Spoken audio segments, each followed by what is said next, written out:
Well, let's talk about all of that now with our main guest today, a man who's had a run of mostly good news in the 6 weeks or so he's been in the job. Stronger jobs and economic growth figures, an improving budget bottom line, a reaffirmation of the AAA credit rating.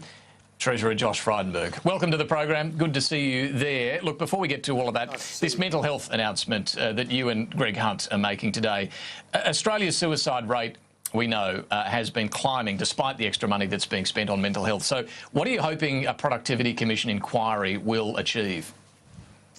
Well, 4 million Australians, David, have a chronic or episodic mental health issue every year, and 1 in 5 Australians with a mental health issue do not seek support because of the perceived stigma involved. So it's only appropriate that we're getting the Productivity Commission to look at how targeted and effective the $9 billion a year we spend on mental health, involving both the states and the territories as well, and to see if we can boost workforce participation, productivity and overall outcomes. Indeed, this was one of the recommendations from Professor Alan Fels, who's the chairman of the National Mental Health Commission. Are you aware of any federal money, at least, that's not delivering the best bang for buck when it comes to mental health support? Oh, we're confident that we are spending the money wisely, but that's the purpose behind the Productivity Commission report, to see if we can improve the overall outcomes. This is clearly a major issue for the community and one that affects so many people close to us all. So we do need to ensure we put the best brains on the task, and the Productivity Commission, as you know, have had extensive experience dealing not just with purely economic issues, but also important social challenges like disabilities. And so this is something that Greg Hunt, as the Health Minister, has consulted with the states and the territories. I, as the Treasurer, with responsibility for the Productivity Commission, have come together in making this announcement. Number of things I want to talk to you about today, Treasurer. Bill Shorten's giving a speech in Western Sydney where he's going to, it's called his Fair Go Action Plan. He'll be saying that people tell me everything is going up except their wages. Do you think he's got a point? Petrol prices, gas prices, private health insurance cover, a lot of things are going up, but wages not so much. Well, real wages growth, according to the Wages Price Index, which is, the key indicator in the most recent national counts, was up 2.1%. But we have seen slow wages growth. But the head of the Reserve Bank, Governor Lowe, has said even most recently that we will see gradual increases in real wages as the spare capacity in the labour market is eaten away. And we've also seen increased wages in some sectors already, like in health. But the economy is strong. We've been creating around 1,000 jobs a day, more than 1 million jobs. Female workforce participation is at record highs. 100,000 plus young people got a job over the last year. This is the highest number since records were first kept. And we're also seeing more seniors come into the workforce, and we're encouraging that with policies that we announced, for example, in the last budget, to allow people to keep the pension, but also to work more and have greater income. So we're absolutely focused on ensuring real wages growth going into the future. But the key about Bill Shorten and his definition of fairness is that always somebody needs to be worse off. And he is all about pitting the employer versus the employee, the government school versus the independent, the private health system versus the public. This is Labor's battle line. It is a class warfare, and Bill Shorten thinks he's a radical revolutionary and its latest general. But coming back to this point about cost of living, yes, wage growth might be 2.1%, as you point out, and that is driven by public sector wages. The point is prices are going up roughly the same amount. I mean, let's just go through a couple of them. Petrol is apparently about to go through $2 a litre in some parts of the country. Is there anything you can do to stop that happening? Well, we've got the ACCC as the cop on the beat, and Scott Morrison gave them a specific mandate to actually focus on this sector to ensure that there is no price gouging, and if they make recommendations to us, we'll act upon them. When it comes to petrol prices, David, as you know, it's a function of where the Australian dollar is and where global oil markets are. So it does fluctuate. But we've actually... And the Australian dollar has been coming down. The Australian dollar's been coming down. It looks like it may go below 70 US cents. That is making petrol more expensive as well as other imports. Is that a good thing or a bad thing for the Australian dollar to come down that far? Well, I'll leave that to the Reserve Bank because they're the ones who are overseeing where our monetary policy is and the impact that it's having on our dollar. But we watch it very closely. Obviously, as the Australian dollar comes down, that does make a difference to the cost of our exports, and that supports certain industries. But it also has other impacts, and we'll obviously be watching closely. But the reason why the Australian dollar has come down a bit is because the US dollar has appreciated as they've had a fiscal stimulus, cutting company tax rates and so forth, and that is impacting on their own interest rates, and the Fed Reserve recently moved in that respect. But coming back to Bill Short, and that's quite right. And it comes back to the point that you and many of your colleagues have been making for years. We need to cut our company tax rate to remain competitive with the US. Now that you've basically binned those plans for big business company tax cuts, what is going to keep corporate Australia competitive? Well, we have already indicated that we're going to look to bring forward our already legislated tax relief for small and medium-sized enterprises. That is businesses with a turnover of less than $50 million. Don't forget that's around 3 million businesses employing around 7 million people, David. So it's a huge chunk of the economy. But we're continuing to drive productivity. We're looking to cut regulation. We're looking to invest in infrastructure. We do not want to see a re-regulation of the labour market and an emboldened union movement, which is exactly what Bill Shorten is determined to do. He's determined to put the ACTU and the union movement at the top table with a seat in cabinet. And we've seen from Wayne Swan, the incoming president of the Labor Party, and the Shadow Assistant Treasurer, Andrew Lee, as well as Sally McManus, all make speeches in recent days which very clearly signal that the unions will have a much greater role in the Labor Party and with the Labor government should it get to that point. And what's really important is that they see an emboldened and militant union movement as the tonic for inequality, and we clearly disagree with them on that. All right, just coming back to the cost of living though right now, so petrol prices are going up, power prices, at least gas prices too. The ACCC reckons East Coast gas prices could go from $10.68 per kilojoule to $15 early next year. Is there anything you can do to stop that happening? Well, as you know, we have put in place a mechanism to restrict exports to ensure that prices are maintained here domestically, and it was through the action of the coalition government that we saw gas prices come down by up to 50%, according to the ACCC. So we'll take the necessary action to ensure sufficient domestic gas supply. That is something that Matt Canavan and Angus Taylor will be watching very closely. But at the same time, so will you stop prices getting to $15 a gigajoule by keeping more gas in Australia? Well, we'll do everything we can to keep gas prices down, and if we want to actually get more gas into the domestic market, then some of these Labor governments need to lift their own moratoriums and restrictions, including here in Victoria, where there's a 40 years worth of supply, David, under the ground that is not being developed. But it's but just to look at what you can do within your power as the federal government, can you stop gas prices going up 50%? Well, we can take action to restrict gas exports, and we have seen already. And will you stop that happening?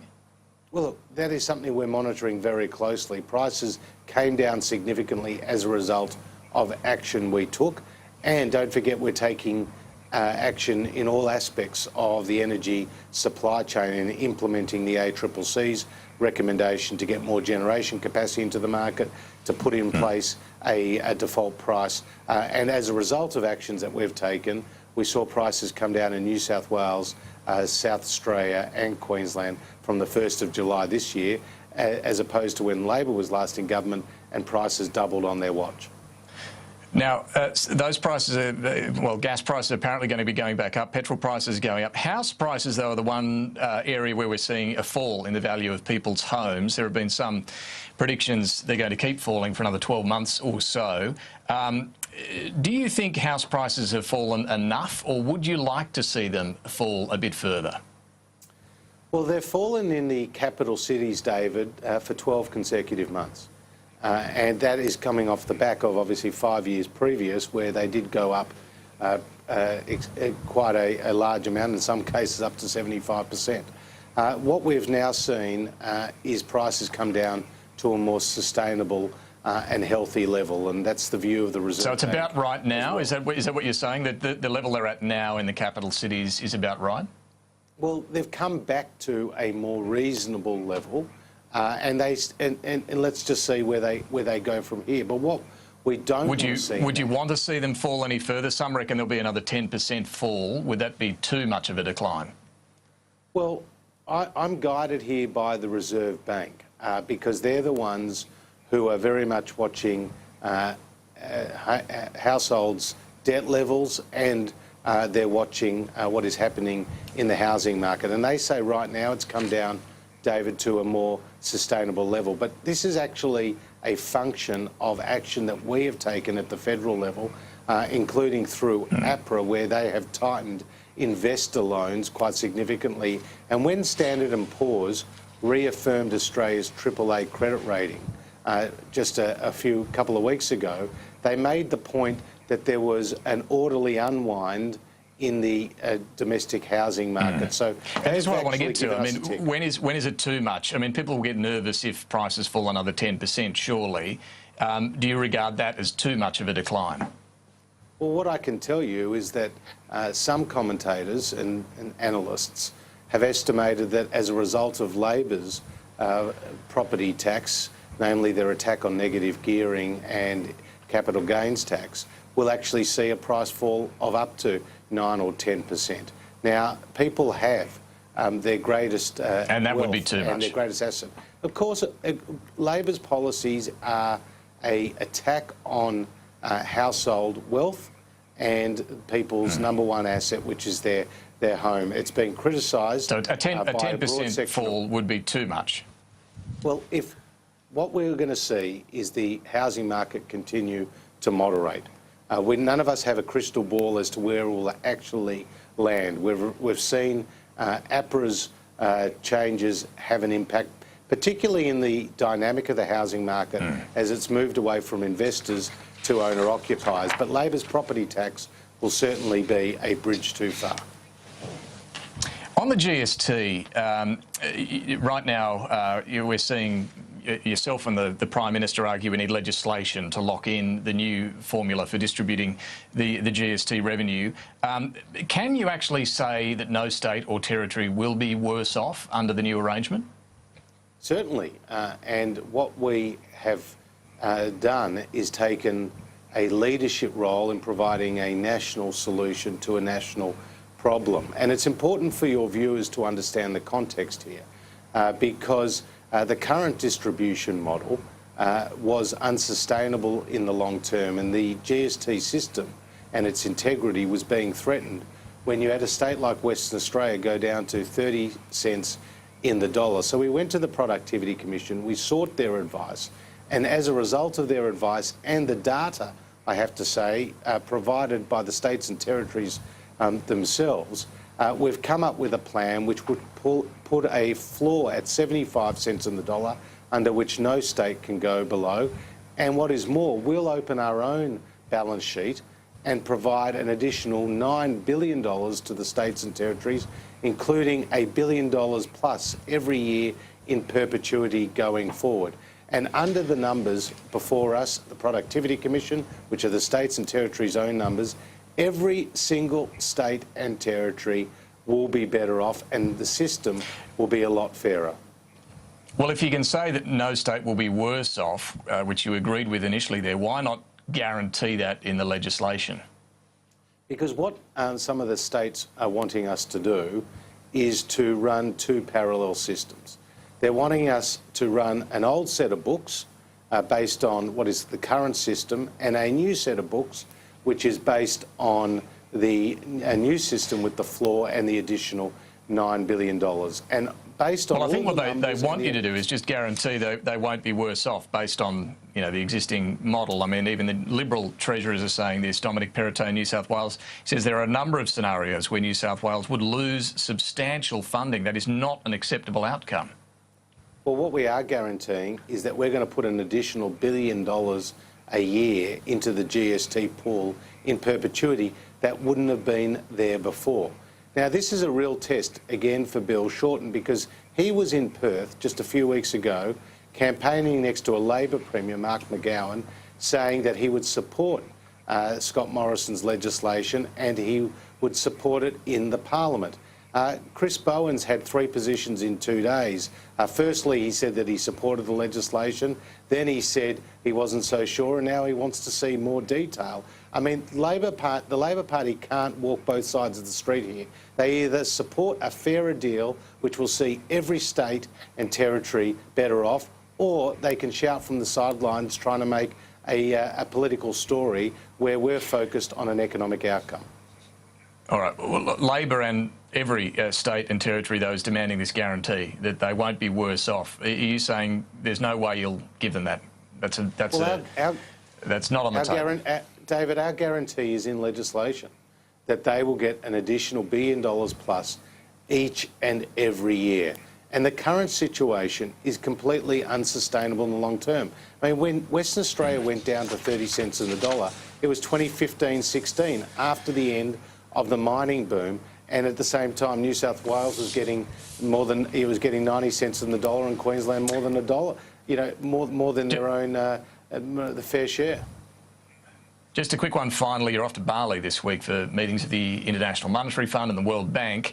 The IMF is worried that 10 years on from the global financial crisis, debt levels are now much higher. They certainly are in Australia, we know. Do you believe there is any risk of another financial meltdown? I believe that the world economy is strong, and we've actually seen growth levels which are higher, unemployment levels which are low. But we continue to be vigilant, and that is what I'll be discussing with my finance ministerial counterparts in Bali at this G20 IMF World Bank meeting. The other issue that we'll be talking about will be world trade, because quite clearly it's in no one's interests to have a tit-for-tat tariff war between major economies like the US and China, and certainly not in Australia's interest, where we have been great beneficiaries of a rules-based trading system. And Australia's very strong economic growth at 3.4% is much higher than the OECD average of 2.5%. Our AAA credit rating from the 3 agencies is only held by 9 other countries, and we've got our budget deficit down to its lowest level in a decade. So Australia's economy is very strong, but we are affected by what happens internationally, and that's why I'll be sitting with my colleagues and working through some of these challenges, including international trade and global debt levels. All right, Treasurer Josh Frydenberg, thanks so much for joining us today. Appreciate it. Good to be with you, Dave.